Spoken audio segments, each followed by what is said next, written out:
O'zbekistonning barcha viloyatlarida qanday ob-havo bo'ladi? Assalomu alaykum, hurmatli tomoshabin. Bizning kanalda har kunlik va haftalik ob-havo ma'lumotlarini bilib olishingiz mumkin. Buning uchun video ostidagi bir dona like va podpisatsiya tugmachasini bosib qo'yishni unutmang. Like bosgan insonni Allohim doimo qo'llasin.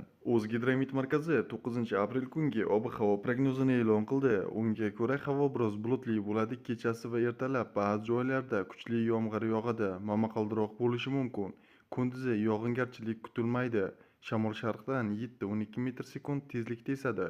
Harorat kechasi 12-17 daraja, kunduzi 21-26 daraja issiq bo'ladi. Respublikamizning tog'li va tog'oldi hududlarida havo biroz bulutli bo'ladi. Vaqti bilan yomg'ir yog'adi. Ba'zi joylarda kuchli bo'ladi. Momaqaldiroq kuzatilishi mumkin. Sel, suv, toshqin hodisalari yuzaga kelishi mumkin. Toshkent va Namangan viloyatlarining tog'li hududlarida 2000 metrdan yuqorida qor ko'chish xavfi bor. Shamol sharqdan 7-12 metr sekund tezlikda esadi. Harorat kechasi 5-10 daraja, kunduzi 13-18 daraja issiq bo'ladi.